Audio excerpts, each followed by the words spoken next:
Hi, it's Michael. As you've probably noticed from the part 2 on the episode title, this is the second part of our two-parter on plague stories. So if you've not listened to part 1 yet, stop, go back, listen to that, and then come back and see us. Enjoy!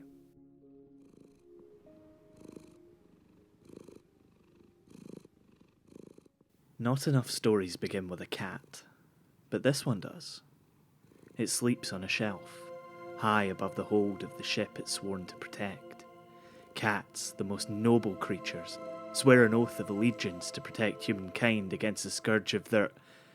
Listen, I'm sorry, I can't go on like that. Somebody was feeding the cat. That's why the cat was there. As it slept, its watch was disturbed by the sound of scuffling. The cat, having just eaten, was keen to get back to sleep and decided to let the scuffling slide. After all, there are only so many rats you can eat in an afternoon.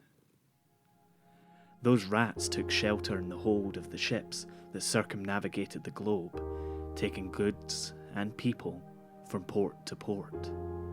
Most ships carried not only delicious cargo that would be a feast for any beastie who fancied an easy life, but they also needed to carry supplies for their crews.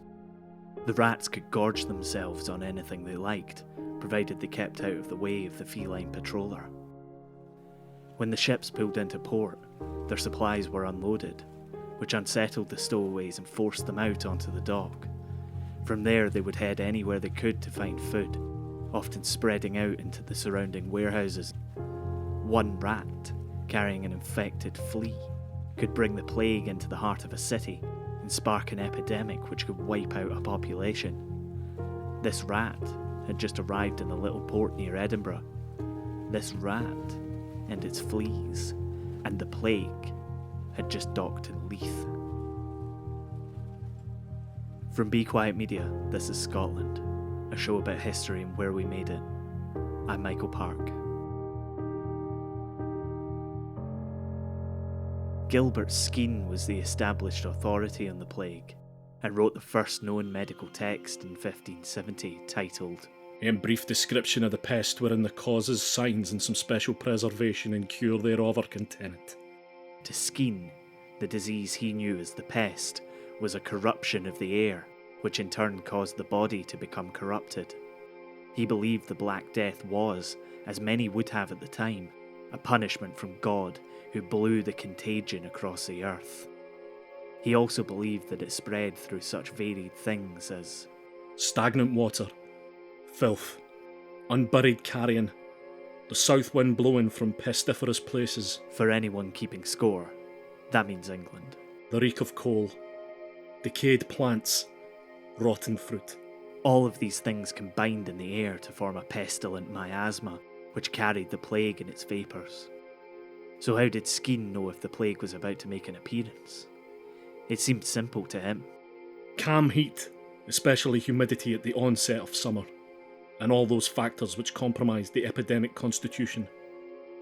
Heavenly augurs, eclipses, comets and falling stars. The weird behaviour of animals. Drought, famine and miscarriages. Pox and pustules. That last one is probably fair enough. The rest, well, watch out for comets, everybody. Skene also thought that there were places which were most susceptible to the disease. Places facing south, places near standing water and burial grounds, and places on the sea. He was onto something, although it's possible he hadn't worked out exactly why. Places by the sea were more susceptible to the plague, because of those docking ships and their rats. Persons most likely to be subject to the pest are the sanguine and the phlegmatic, with their thick blood and humours. Less susceptible were the choleric, and least of all the melancholy. Preservation from the pest required first repentance, and secondly, a proper regimen. Good evacuation, bleeding, bowels, urine and sweat is essential. The air, both in and out of doors, should be cleansed by fires, aromatics and vinegar. Cleanliness and sanitation must always be maintained. Stray animals should be destroyed. Men should abstain from sleeping in the daytime, anger, crying and Venus play. Yes, that does mean what you think it means. As well as from meats, which corrupt easily, fruit, pork and waterfowl. Finally, various herbal simples and compounds were useful preventatives. There were no such herbal remedies in Leith, which at this time wasn't part of the city of Edinburgh. It was the first to suffer the effects of the disease. The rats coming off the ships began to spread the infection, and this swiftly spreading pestilence tore through the tight, winding streets of the town and was carried to Edinburgh in supply runs. By the time people realised the plague had returned, it was too late. This wasn't the first time plague had come to Edinburgh. In fact, given what I'm about to tell you, they were more prepared than you might think. For the last 150 years, the Privy Council and the Town Council had been coming up with ways to isolate plague outbreaks and quarantine entire populations with varying degrees of success. Most of their ideas seem to centre around the expulsion of vagabonds from towns though, not exactly a surefire method of success. The local council had taken things further and built temporary sheds on Borough Muir, a field beyond the city limits so that the infected could be isolated. Sometime around 1500 they started to hire clingers, cleaners in modern terms, who would be instated each time an outbreak rolled through. Wearing grey smocks emblazoned with a salt tire, these clangers would be responsible for taking those suspected of having plague into quarantine on the Muir. They would come round with a cart, a primitive ambulance, and take infected people away, walking in front of the cart, ringing a bell to warn people in the surrounding streets of the danger. They carried long staffs which they would use to move contaminated materials, while other clingers would use massive vats of boiling water to disinfect, as much as was possible, the clothes of the infected. Those housed on the Muir would either die or be released to return home. This backwards system had some success in some of the outbreaks, but once the disease arrived in Edinburgh in 1645, it spread like wildfire among the overcrowded tenements, tight closes, and tiny streets. The city's architecture didn't help much. A defensive wall had been constructed in the 15th century, and since none of the population were willing to live outside it, houses had been built on top of houses, tenements on tenements, and some buildings in the city towered as high as 14 stories. It's what gives the city its unique look. It's also what helped to spread the plague. For all the clingers and their ilk tried to keep it at bay, there was nothing they could do without a way of treating the infection.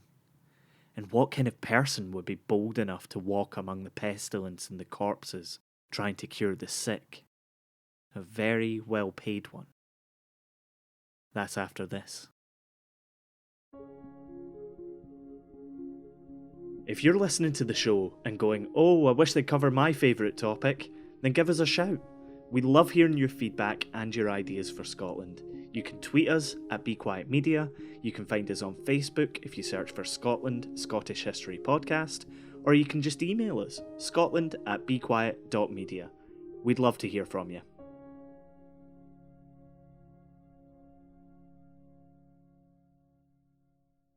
John Politius was a doctor, in the loosest possible sense. He was Edinburgh's first plague doctor, walking the streets attending to homes who had hung a white sheet from their window. The population of the city had swollen to 32,000, and it was the responsibility of just one person to administer aid to as many folk as possible. John Politius was a doctor, but he was developing quite the bad cough. He had gone into homes at great risk to himself in order to help anyone he could. In doing so, he caught pneumonic plague and died in agony in June 1645.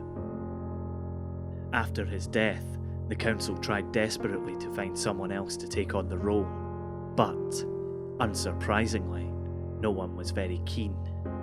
Most people knew, or thought they knew, that the pest was spread by miasma, foul-smelling particles in the air. The very act of breathing in the street, surrounded by the dead and the dying, could be enough to kill you too. Of course then, as now, money talks. Authorities in Glasgow at roughly the same time offered their plague doctor a wage of $10, an old Scots denomination, which is the equivalent of about 600 shillings at the time. That works out at roughly £3,000 in today's money, or if you're listening post-Brexit, 300 million.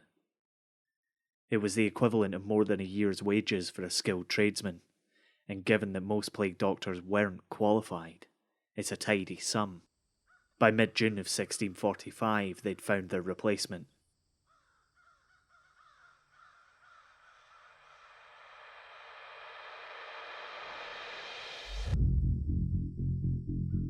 The figure steps out into the warm Edinburgh night, a nightmare in black. The street is silent, save for the occasional sickening moan from behind the closed doors of the tenements. The figure keeps its long staff raised above the ground to avoid the filth which clags and cakes on its boots.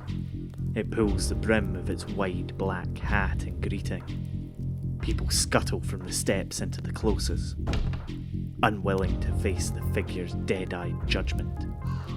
The hat sits above a hideous visage, a pale, sickly bird's face with a long, pointed beak and unnatural, unknowable glassy eyes. The creature gives off a sickly sweet scent, like roses, lavender and herbs all mixed in with vinegar and tar. To the demoralised, in the gloom of Edinburgh's tight, winding streets and dingy, infested closes, the creature is a terrifying apparition, a demon raised from hell to reap the souls of the damned and pestilent and use its staff to drag them to a meeting with the Beelzebub.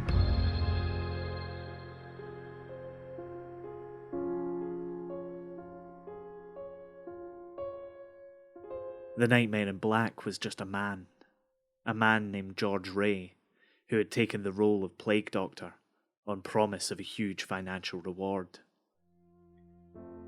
The costume, designed to keep out the miasmas, was first created a quarter of a century earlier by Charles Delorme and put to use in Napoli before the idea spread across Europe, as cities did everything they could to stop the rampant spread of the disease.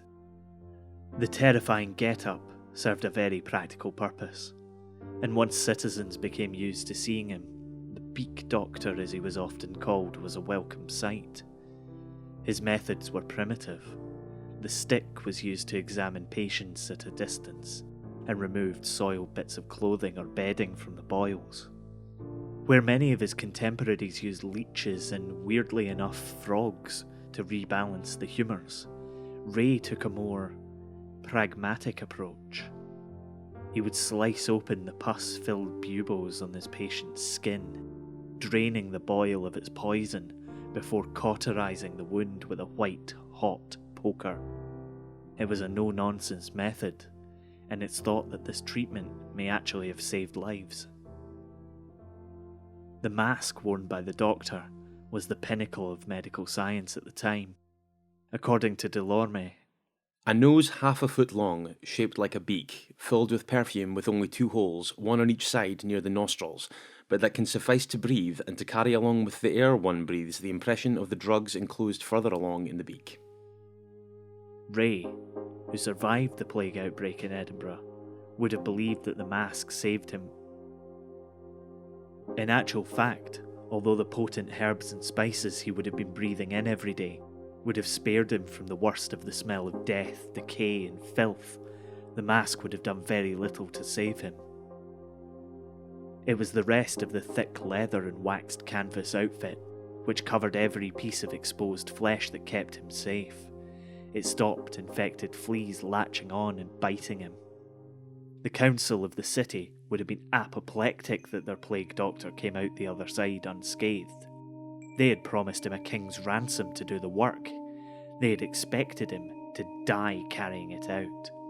They never had any intention of paying him. He pursued his promised riches for years after the outbreak, but it's believed that he never received any payment for all the good work he did. He might not have got paid, but at least he survived. Very few other people in Edinburgh were that lucky. More just after this. Please make sure to subscribe and leave us a wee rating and review on your podcast app of choice. Not only does it stroke our delicate, fragile egos, it really helps other people find the show. And the more people who find the show, the more our delicate, fragile egos are stroked. You're all brilliant. Thank you so much for listening. Now back to the show.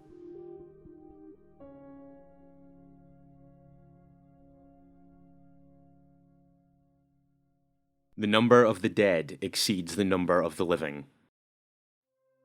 The mass graves and putrid closes were full to overflowing of Edinburgh's unfortunate citizenry, scythed down by a strange and unknowable affliction. At the height of the panic, with the local council near to collapse due to the effects of the disease, a decision was made to try and cut off the plague as quickly as possible. If people couldn't be saved, they should be abandoned to their fate. So it was in the case of Mary King's Close, one of Edinburgh's most vibrant and bustling streets. A major part of the life of the city was deemed so prone to outbreak that they made the decision to brick up the entrance, ensuring that no one could enter or leave the close. The idea that they were left to starve is a wee bit contentious, although it does make a good story. Contemporary accounts suggest that food and coal was passed to the street's 300 inhabitants, and that the walling off of the close was an attempt to quarantine them rather than just kill them off. After the plague began to pass in 1647, 2 years after it had first arrived at the port of Leith, the devastation wrought on the city was such that Mary King's Close was abandoned by its remaining populace. This was the case for many from Edinburgh, who had seen their friends and family die in front of them. Those who remained often looked for alternative accommodation, or tried to leave altogether.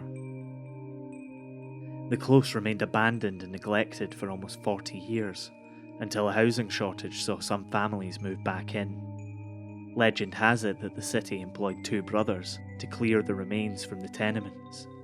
Instead of treating the skeletal remains with respect, they hacked them apart, disturbing the spirits and leading to the paranormal hauntings which Mary King's Close is famous for today. The close was eventually closed off and demolished to make way for the Royal Exchange, now the City Chambers, in the 18th century. The stories of its inhabitants would be lost to history, were it not for the tourist attraction which now inhabits the close. Despite the best efforts of George Ray and the other officials who worked tirelessly to protect as many people as possible, the plague which swept through Leith and Edinburgh was unstoppable. It's estimated that as much as half of Edinburgh's population was wiped out by the disease. The port town of Leith, where the outbreak began, recorded 2,736 deaths in their parish records. In his History of Leith, Alexander Campbell estimates that the population of the town would have been somewhere around 4,000. Burial grounds overflowed. Mass graves sprang up at sites around the city, but they were soon oversubscribed too. As more and more people fell ill, there weren't enough people left to carry away the corpses. They were left to die in their homes, in the streets, in the gutters among the filth and the rats. The rats ate the rotting flesh and gorged themselves in bread, and the fleas gorged themselves on the rats and bread, and the pestilence grew and grew. It gorged itself, and it spread.